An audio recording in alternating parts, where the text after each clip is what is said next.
Welcome to N news. ముందుగా headlines.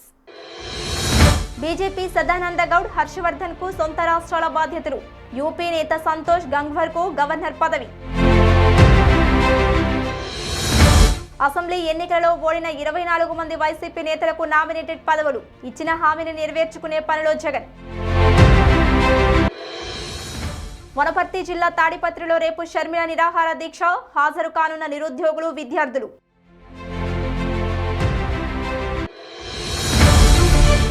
యాక్షన్లోనికి దిగిపోయిన agent, different look లో కనిపించనున్న అఖిల్.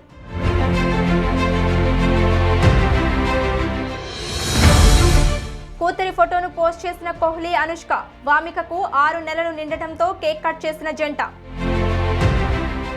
మంత్రివర్గ విస్తరణలో భాగంగా పదవులు కోల్పోయిన నేతలకు కీలక బాధ్యతలు అప్పగించాలని బీజేపీ అధిష్టానం నిర్ణయించింది. వచ్చే ఏడాది 5 రాష్ట్రాలకు అసెంబ్లీ ఎన్నికలు జరగనున్న నేపథ్యంలో అటువైపు దృష్టి సారించిన బీజేపీ పదవులు వదులుకున్న రవిశంకర్ ప్రసాద్, హర్షవర్ధన్, ప్రకాష్ జైదేకర్, సదానంద గౌడ్, రమేష్ పోఖ్రియాల్ వంటి నేతలకు కీలక పదవుల్లో నియమించాలని నిర్ణయించింది. సదానంద గౌడ్ను సొంత రాష్ట్రమైన కర్ణాటకకు, హర్షవర్ధన్ కు ఢిల్లీని పంపనున్నట్లు తెలుస్తుంది. అలాగే స్వతంత్ర హోదాలో పనిచేసిన యూపీ నేత సంతోష్ గంగ్వార్ కు గవర్నర్ పదవి దక్కనున్నట్లు చెబుతున్నారు. దావర్ చంద్ గెహ్లోట్ స్థానంలో ఖాళీగా ఉన్న రాజ్యసభ పక్షనేత పదవి ముఖ్తార్ అంబాస్ నఖ్వీ లేదంటే ధర్మేంద్ర ప్రధాన్లలో ఒకరికి లభించే అవకాశం ఉంది. ఆంధ్రప్రదేశ్ శాసనసభకు 2019లో జరిగిన ఎన్నికలలో పోటీ చేసి ఓటమి పాలైన వైసీపీ నేతల కోసం నామినేటెడ్ పదవులు సిద్ధమవుతున్నాయి. ఆ ఎన్నికలలో ఓడిన 24 మంది నేతలకు పదవులు దక్కే అవకాశం ఉందని తెలుస్తుంది. అలాగే అప్పట్లో వివిధ కారణాల వల్ల టికెట్లు దక్కలేకపోయిన నేతలకు కూడా పదవులు దక్కే అవకాశం ఉందని సమాచారం. 80 కార్పొరేషన్లకు చైర్మన్లను, డైరెక్టర్లను నియమించాలని నిర్ణయించిన ప్రభుత్వం నిన్న జాబితాను విడుదల చేయాలని భావించినప్పటికీ విడుదల చేయలేదు. దీంతో ఈ జాబితాలో మార్పులు చేర్పులు జరుగుతున్నట్లు సమాచారం. గత ఎన్నికలలో టికెట్ వదులుకున్న వారికి, పార్టీ కోసం పనిచేస్తున్న వారిలో పలువురికి ఎమ్మెల్సీ అవకాశం కల్పిస్తామని జగన్ అప్పట్లో హామీ ఇచ్చారు. అటువంటి వారు 30 మంది వరకు ఉన్నారు. అయితే వీరందరికీ ఎమ్మెల్సీలుగా అవకాశం కల్పించే పరిస్థితి లేకపోవడంతో కొందరికి నామినేటెడ్ పదవులు ఇవ్వాలని నిర్ణయించినట్లు ఆ పార్టీ వర్గాల ద్వారా తెలిసింది. వైఎస్ఆర్ తెలంగాణ పార్టీ అధినేత్రి వైఎస్ షర్మిల రేపు వనపర్తి జిల్లాలోని తాడిపత్రి గ్రామంలో నిరాహార దీక్ష చేపట్టనున్నారు. తొలి నుంచి నిరుద్యోగుల సమస్యలపై గళమెత్తుతున్న షర్మిల రేపు ఉదయం 8 గంటల నుంచి సాయంత్రం 6 గంటల వరకు నిరుద్యోగ నిరాహార దీక్ష చేపడతానని ఆ పార్టీ అధికార ప్రతినిధి కొండ రాఘవరెడ్డి తెలిపారు. షర్మిల చేపట్టనున్న ఈ నిరాహార దీక్షకు ఆ పార్టీ నేతలతో పాటు నిరుద్యోగులు, విద్యార్థులు పెద్ద ఎత్తున హాజరవుతారని ఆయన తెలిపారు. కాగా షర్మిల 3 రోజుల క్రితం హైదరాబాద్లో వైఎస్ఆర్ తెలంగాణ పార్టీని ప్రకటించి జెండాను ఆవిష్కరించారు. తెలంగాణలో కొత్త జోన్ల వ్యవస్థకు కేంద్ర ప్రభుత్వం ఆమోదం తెలిపిన విషయం తెలిసిందే. ఈ నేపథ్యంలో ఉద్యోగుల భర్తీకి మార్గం సుముఖం కావడంతో 50,000 ఉద్యోగుల భర్తీ చేయాలని రాష్ట్ర ప్రభుత్వం భావిస్తుంది. ఈ మేరకు అన్ని ఏర్పాట్లు పూర్తి చేసుకుంది. ముఖ్యమంత్రి కేసీఆర్ నేతృత్వంలో రాష్ట్ర మంత్రివర్గ సమావేశం జరగనుంది. 50,000 ఉద్యోగుల భర్తీకి కేబినెట్ ఆమోదం తెలపనున్నట్లు తెలుస్తుంది. ఈ మేరకు శాఖల వారీగా అధికారులు ఖాళీల వివరాలు సేకరించారు. వారికి కేబినెట్ ఆమోద ముద్ర వేయడంతో పాటు ఉద్యోగుల పదోన్నతులపైన నిర్ణయం తీసుకోనుంది. రాష్ట్రంలోని 32 శాఖల్లో ఉద్యోగాలు భర్తీ చేయనున్నారు. కేబినెట్ ఆమోదం తరువాత రాష్ట్రంలో కొత్త జిల్లాలు, కొత్త జోన్ల వారీగా నోటిఫికేషన్లు జారీ చేసే అవకాశం ఉన్నట్లు తెలుస్తుంది. సూపర్ స్టార్ రజనీకాంత్ సోమవారం రజనీ మక్కల్ మండలం నిర్వాహకులతో సమావేశమయ్యారు. ఈ సమావేశంపై అందరిలో ఓ ఉత్కంఠ నెలకొనింది. రజనీకాంత్ మళ్లీ రాజకీయాలలోకి వస్తారా అనే ప్రశ్న అందరిలోనూ మొదలైంది. అయితే ఈ ప్రశ్నలన్నిటికీ రజనీకాంత్ సమావేశం అనంతరం ఓ క్లారిటీ ఇస్తూ ఓ లేఖ రాశారు. ఆ లేఖను తన ట్విట్టర్లో పోస్ట్ చేశారు. తనకు రాజకీయాలలోకి రావాలనే ఉద్దేశం లేదని మరోసారి స్పష్టం చేశారు. రజనీ మక్కల్ మండలంను రద్దు చేస్తున్నట్లు ప్రకటించారు. రజనీ మక్కల్ మండలం నిర్వాహకులకు, సభ్యులకు, నన్ను బతికిస్తున్న దేవుళ్లైన అభిమానులకు నా నమస్కారం. నేను రాజకీయాల్లోకి రాలేకపోతున్నానని ప్రకటించిన తరువాత రజనీ మక్కల్ మండలం పని ఏంటి, పరిస్థితి ఏంటి అని ప్రజలు, మక్కల్ మండలం నిర్వాహకులు, అభిమానుల్లోనూ అనుమానాలు తలెత్తాయి. వాటిని నివృత్తి చేయవలసిన బాధ్యత నా మీద ఉంది. రాష్ట్ర స్థాయిలోను, జిల్లాల స్థాయిలోను పలు పదవులను, పలు అనుబంధ బృందాలను ఏర్పాటు చేశాం. కానీ కాలం కలిసి రాకపోవడంతో మనం అనుకున్నది సాధ్యం కాలేదు. భవిష్యత్తులో రాజకీయాలలో పాల్గొనే ఆలోచన నాకు లేదు. అందుకే రజనీ మక్కల్ మండలాన్ని రద్దు చేస్తున్నాను. అనుబంధ బృందాలు కూడా ఇక ఏవీ ఉండవు. ఇప్పుడు రజనీ మక్కల్ మండలంలో ఉన్న కార్యదర్శులు, అడిషనల్, జాయింట్ సెక్రటరీలు, కార్యవర్గ సభ్యులతో ప్రజల సంక్షేమం కోసం ఇంతకు ముందు ఉన్నట్లే రజనీకాంత్ సిరంగన్ నర్పిణి మండలం పనిచేస్తుంది అని తెలిపారు. కేంద్రంలోని భారతీయ జనతా పార్టీ ప్రభుత్వం ఎన్నో అభివృద్ధి కార్యక్రమాలను చేపడుతుందని బీజేపీ రాష్ట్ర అధ్యక్షుడు సోము వీర్రాజు అన్నారు.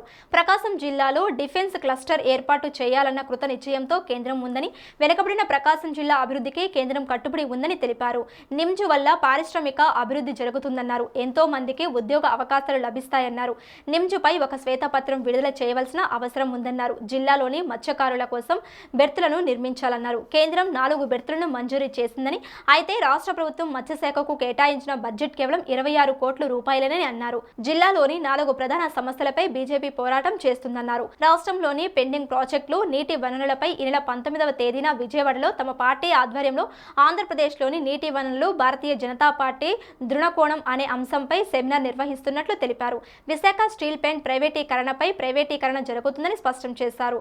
పెట్రోల్ను కూడా జీఎస్టీ పరిధిలోకి తీసుకురావాలన్నారు. అలాగే ప్రత్యామ్నాయ ఇంధన వనరుల వినియోగాన్ని పెంచాలన్నారు. రాష్ట్రంలో కేంద్రం అనేక రకాల ప్రగతికర కార్యక్రమాల్ని చేపట్టడం జరుగుతుంది. ఈ జిల్లాలో డిఫెన్స్ క్లస్టర్ని ఏర్పాటు చేయాలని కేంద్రం కృత నిశ్చయంతో ఉంది.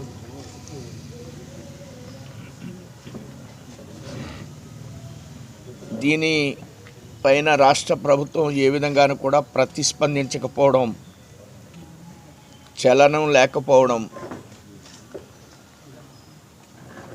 తీవ్రమైన విచారించదగ్గ అంశం. వెంటనే రాష్ట్ర ప్రభుత్వం ఈ అంశం మీద స్పందించి, నేను ఈ మధ్యకాలంలో సతీష్ రెడ్డి గారిని ఢిల్లీలో కలవడం జరిగింది, డిఫెన్స్ అడ్వైజర్ని. వారు చాలా సుముఖంగా ఉన్నారు. ఈ అంశంలో ప్రభుత్వం ఆ విధంగా స్పందించాలనేది భారతీయ జనతా పార్టీ యొక్క డిమాండ్. మహానందిలో కోవిడ్ కేసులు గణనీయంగా తగ్గడంతో మహానందీశ్వరుడు దర్శనానికి వచ్చే భక్తుల సంఖ్య పెరుగుతుంది. మొన్నటి వరకు శ్రీ కామేశ్వరి సమేత మహానందీశ్వరిని దర్శనార్థం వచ్చే భక్తుల సంఖ్య వందల్లో ఉండగా గత వారం రోజుల నుంచి 1000కి పైగా దాటింది. ఉభయ తెలుగు రాష్ట్రాలతో పాటు కర్ణాటక, మహారాష్ట్రాల నుంచి భక్తులు రావడంతో ఆలయ ప్రాంగణం కలకలలాడుతుంది.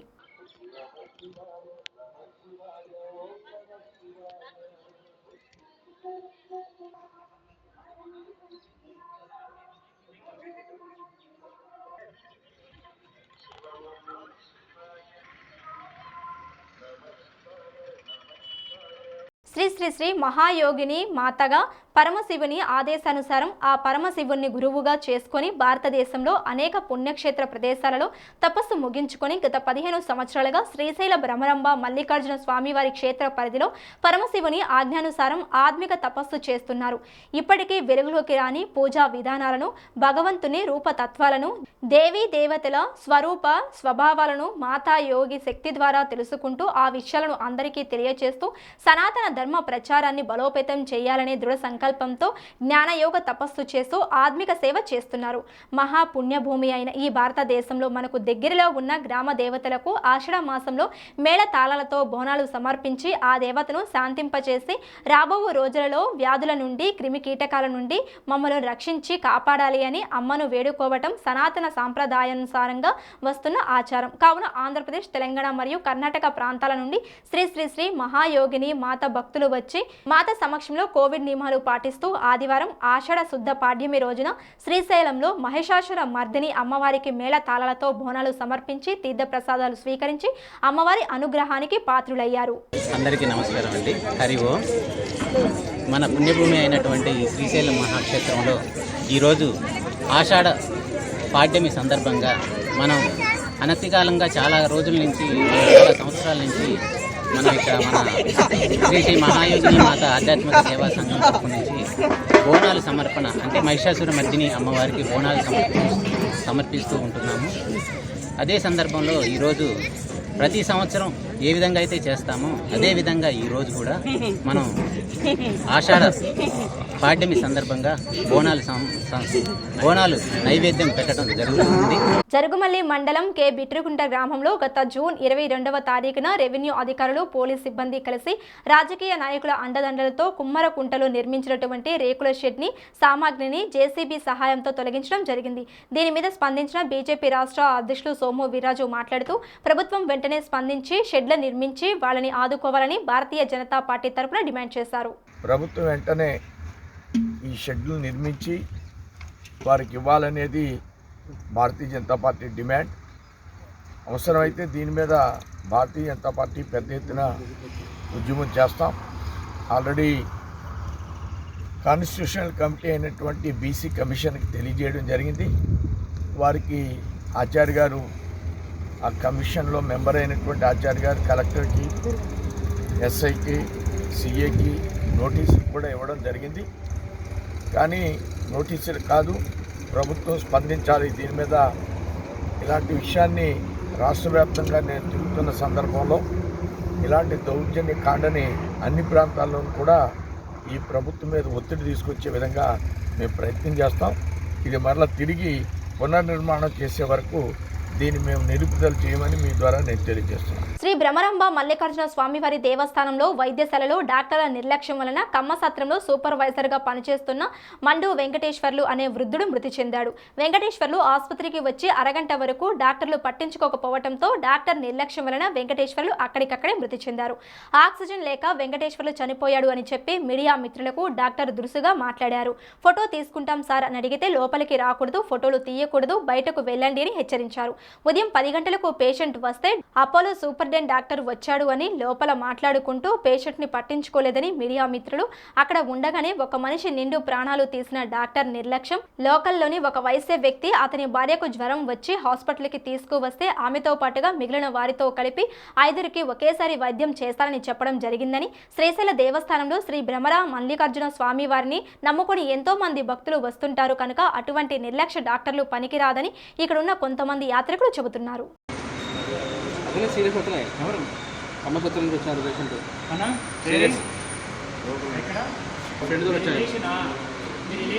రిలేషన్ కాదు, ట్రీట్మెంట్. నేను మా ఫ్రెండ్ కోసం వచ్చా. మా ఫ్రెండ్ వచ్చి గంట అవుతుంది, 2 గంటలు అవుతుంది.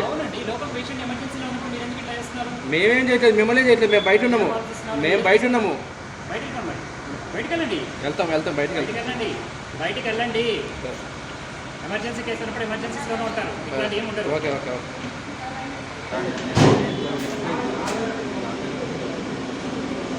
ఎవరో వాళ్ళ ఇన్ఛార్జ్ గారు వచ్చారట.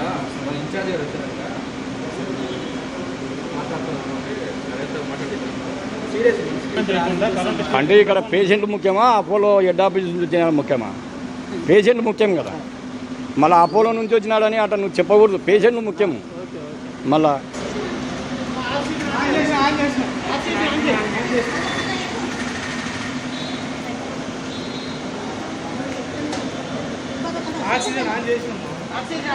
కొద్దిగా పట్టుకో సరే, కొద్దిగా ఎత్తినట్టు సరిపడ. అటు గట్టిగా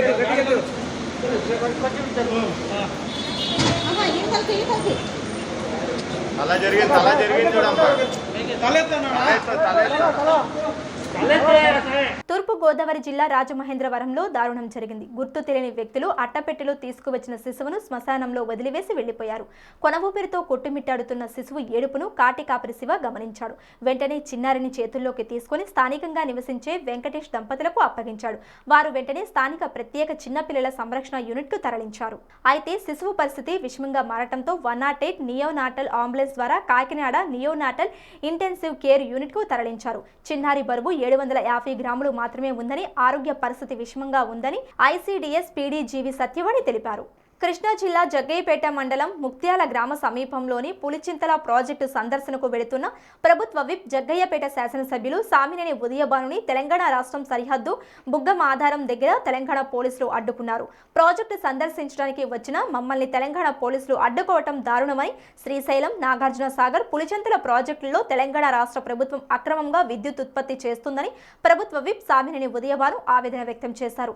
అక్రమంగా విద్యుత్ ఉత్పత్తి ఇదే విధంగా కొనసాగిస్తే చూస్తూ ఊరుకోబోమని జగ్గయ్యపేట శాసనసభ్యులు సామినేని ఉదయభాను పేర్కొన్నారు. తెలంగాణ ప్రభుత్వం రాజకీయం చేయకుండా నీటిని అందించి రాయలసీమ రైతాంగాన్ని ఆదుకోవాలని ధర్మవరం ఎమ్మెల్యే కేతిరెడ్డి వెంకటరామిరెడ్డి కోరారు. అనంతపురం జిల్లా ధర్మవరం చెరువు నుండి దిగువ ఆయకట్టుకు ధర్మవరం శాసనసభ్యులు కేతిరెడ్డి వెంకటరామిరెడ్డి నీటిని విడుదల చేశారు. ఈ సందర్భంగా ఎమ్మెల్యే మాట్లాడుతూ తెలంగాణ ప్రభుత్వం రాజకీయం చేయకుండా నీటిని అందించి రాయలసీమ రైతాంగాన్ని ఆదుకోవాలని కోరారు. అలాగే ఆయకట్టు రైతులతో మాట్లాడుతూ నీటిని అవసరమైనంత వరకే వాడుకోవాలని తెలిపారు. వృధాగా నీటిని విడుదల చేసుకోకుండా ఆయకట్టుకు అవసరమైనంత వరకు నీటిని వాడుకొని పంటలు వేసుకోవాలని రైతులకు సూచనలు ఇచ్చారు. ఈ కార్యక్రమంలో municipal chairperson, vice chairman, municipal ward కౌన్సిలర్లు, వైఎస్ఆర్ కాంగ్రెస్ పార్టీ నాయకులు పాల్గొన్నారు. రాష్ట్రంలో దళితులపై నానాటికి దాడులు అధికమవుతున్నాయని సిపిఎం జిల్లా కార్యదర్శి పాసం రామారావు, కేవీపీఎస్ నాయకులు కృష్ణకాంత్ ఆందోళన వ్యక్తం చేశారు. ఈ ఘటనలపై కఠిన చర్యలు తీసుకోవాల్సిన ప్రభుత్వం ఏమీ పట్టనట్లు ప్రేక్షక పాత్ర పోషిస్తుందని ఆరోపించారు. చేబ్రోలు మండలం నారాకోడూరు దళితవాడకు చెందిన మంచాల రాజేష్ను కులం పేరుతో దూషించి దాడి చేసిన నన్నపనేని అకినీడు చౌదరిని, అతని అనుచరులను కఠినంగా శిక్షించాలని డిమాండ్ చేశారు. స్థానిక లాడ్జీ సెంటర్లోని అంబేద్కర్ విగ్రహం వద్ద కేవీపీఎస్ దళిత గిరిజన ప్రజా సంఘాల ఆధ్వర్యంలో దళిత యువకునిపై జరిగిన దాడిని ఖండిస్తూ సోమవారం నిరసన ప్రదర్శన జరిగింది. ఈ సందర్భంగా పాసం రామారావు, కృష్ణకాంత్ మీడియాతో మాట్లాడుతూ అకినీడు చౌదరి, అతని అనుచరులపై 307 సెక్షన్తో పాటు SC/ST అట్రాసిటీ కేసు కూడా నమోదు చేయాలన్నారు. ఈ సెక్షన్లను పోలీసులు నిందితులపై నమోదు చేయకపోతే ఆందోళన తీవ్రతరం చేస్తామని హెచ్చరించారు. ఈ కార్యక్రమంలో దళిత గిరిజన ప్రజా సంఘాల నాయకులు పెద్ద సంఖ్యలో పాల్గొన్నారు. నారాకోడూరు చెందినటువంటి మంచాల రాజేష్ మీద అంకినీడు అనేటువంటి అగ్రకుల పెత్తందారి దాడి చేసినటువంటి నేపథ్యం ఉంది. దేశానికి స్వతంత్రం వచ్చి 70 సంవత్సరాలు దాటినా దళితుల మీద అకృత్యాలు మాత్రం రోజు రోజుకి పెరిగిపోతూనే ఉన్నాయి. ఎందుకు కొట్టాడు అతన్ని? గొడ్డును బాదినట్టు బాదాడు. మనం మీడియాలో కనుక చూసే పని అయితే రాజేష్ చేసిన తప్పేంటి? రాజేష్ ఒక బోర్వెల్ కంపెనీలో పనిచేస్తాడు. ఆ రైతు దగ్గర అంకినేడు సంబంధించిన పొలంలో బోరేశాడు. బోరేసిన తర్వాత దానికి సంబంధించిన పని 2 రోజుల్లో పూర్తి చేయాలా? ఏమండి, మీరు మెటీరియల్ ఇవ్వండి, ఆ బోర్వెల్ పని నేను పూర్తి చేసి వెళ్తాను, వేరే చోటకి వెళ్ళాల్సిన అవసరం ఉందంటే కులం పేరు పెట్టి తిట్టి, భయంకరంగా తిట్టి, మాలనా కొడుకులారా, మాదినా కొడుకులారా, మీకు నోరులు లెగుస్తున్నాయి, మీ ఇష్టం వచ్చినట్టు మాట్లాడతావు, నేను ఇచ్చినప్పుడు పని చేయని చెప్పేసి అతన్ని గొడ్డును బాదినటువంటి నేపథ్యాన్ని మనం చూస్తున్నాం. ఇది చాలా అన్యాయమైనటువంటి చర్య. మేము కేవీపీఎస్గా దళిత సంఘాలుగా మేము కోరేది ఏంటంటే వెంటనే అంకినీడిని అరెస్ట్ చేయండి. మీరు తూతూ మంత్రంగా అరెస్ట్ చేయటం కాదు, 307 కేసు పెట్టండి. SC/ST అట్రాసిటీ చట్టం ప్రకారం అతను తీసుకెళ్లి ముందు జైల్లో పెట్టండి. జైల్లో పెట్టే పరిష్కారం, 307 పెట్టడం అనేటువంటి పరిష్కారం. మీరు ఏదో కేసు పెట్టి మేము అయిపోయింది చేతులు దులుపుకుంటే కుదరదు. అతని మీద శిక్ష వేయాల్సిందే, అతన్ని అరెస్ట్ చేయాల్సిందే, జైలుకు పంపించాల్సిందే.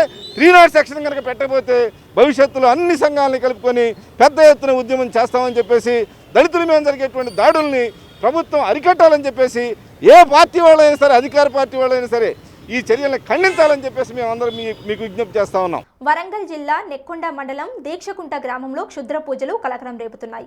రుద్రలక్ష్మి ఇంటి ఆవరణలో క్షుద్ర పూజలు చేసిన ఆనవాళ్లు ఇంటి ముందు దర్వాజాకు ఎదురుగా బూడిద, గుమ్మడికాయ, నిమ్మకాయలు, కొబ్బరికాయ, నవధాన్యాలు, కోడిగుడ్డు మరియు ఉల్లిగడ్డలు పెట్టి ఇంటి ముందు పెట్టారు. కొద్ది రోజుల క్రితమే ఉప్పరపల్లి ఘటన మరవక ముందే దీక్షకుంట్ల గ్రామంలో అలజడి రేగడంతో ఈ విషయం తెలుసుకున్న గ్రామస్తులు భయాందోళన చెందుతున్నారు. 2 గంటల రాత్రి లేచి బయటకు వచ్చే వరకు కొబ్బరికాయ, బూడిద గుమ్మడికాయ, నిమ్మకాయలు, ఉప్పు, బొమ్మేడు ఆకులు అన్నీ పెట్టి మా ఇంటికి గల్మకెదురుగా పెట్టిపోయిండ్లు. గల్మకెదురుగా పెట్టిన కాంచి మేము చూసిన కానించి మాకు భయం అవుతుంది. అంత భయం ఇంట్లో మంచిగా అనిపిస్తలేదు. మేము అందరం బయటనే ఉన్నాం. ప్రజలు కూడా వచ్చి చూస్తాను. ఇంటి ముందట రుద్రలక్ష్మి అనే ఇంటి ముందర రాత్రి సుమారు 2 గంటల ప్రాంతంలో క్షుద్ర పూజలు చేసి ఈ సంఘటన వాళ్ళు తెల్లారి లేచి చూసి భయాందోళనకు గురై గ్రామ సర్పంచ్ అయిన నన్ను పిలిచి చూపించడం జరిగింది. నేను వెంటనే ఉన్నత అధికారులకు, ప్రెస్ మిత్రులకు తెలియజేయడం జరిగింది. వీరి భయ ఆందోళన గురి కాకుండా ఉన్నతాధికారులు చొరవ తీసుకొని వీరిపై చర్య తీసుకోవాలని కోరుకుంటూ శ్రీవారి భక్తులకు ఇది శుభవార్తే. ఈ నెల 20న ఆగస్టు నెలకు సంబంధించిన 300 ప్రత్యేక దర్శన టికెట్లను విడుదల చేయాలని తిరుమల తిరుపతి దేవస్థానం నిర్ణయించింది.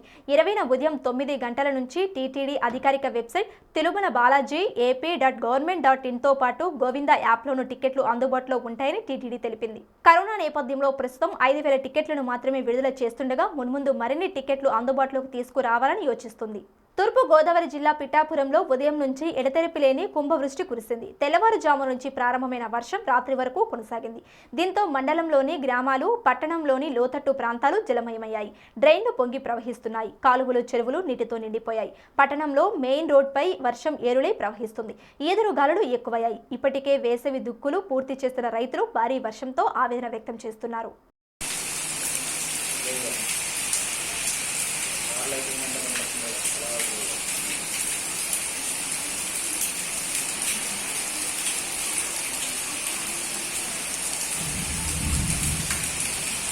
సిరీస్ కోసం విరాట్ కోహ్లీ ఇంగ్లాండ్ వెళ్లాడు. మ్యాచ్ల ప్రారంభానికి చాలా సమయం ఉండటంతో తన భార్య అనుష్క, కూతురు వామికతో కలిసి ఎంజాయ్ చేస్తున్నాడు. వారితో పలు ప్రాంతాలలో తిరుగుతూ కనపడుతున్నాడు. వామికకు 6 నెలలు నిండటంతో కేక్ కోసి విరాట్ కోహ్లీ, అనుష్క శర్మ వేడుక చేసుకున్నారు. ఇందుకు సంబంధించిన ఫోటోలను అనుష్క ఫేస్బుక్ లో పోస్ట్ చేసింది. అయితే ఈ ఫోటోలలో వామిక ముఖం కనబడకుండా వారు జాగ్రత్త పడ్డారు. తమ పాప ఒక్క నవ్వుతో తమ ప్రపంచం మొత్తాన్ని మార్చివేసిందంటూ అనుష్క పేర్కొనింది. తమ పాప అలా తమను చూస్తుంటే తమ ఈ జీవితాలు ఎప్పటికీ ఇలాగే హాయిగా గడిపేయొచ్చనిపించిందని చెప్పింది. ఆమె పుట్టి 6 నెలలు అవుతుందని పేర్కొంది. తమ పాపతో ఆడుకుంటూ కోహ్లీ, అనుష్క హాయిగా గడిపారు. టాలీవుడ్ దర్శకులలో సురేందర్ రెడ్డికి ఓ ప్రత్యేక పాత్ర ఉంది. హీరోలను ఆయన ఎంతో స్టైలిష్ గా చూపిస్తాడు. అప్పటి వరకు సినిమాలు చేస్తూ వచ్చిన హీరోలు ఆయన సినిమా దగ్గరికి వచ్చేసరికి ఒక్కసారిగా డిఫరెంట్ లుక్ తో షాక్ ఇస్తారు. అలా అఖిల్ కూడా సురేందర్ రెడ్డి కొత్త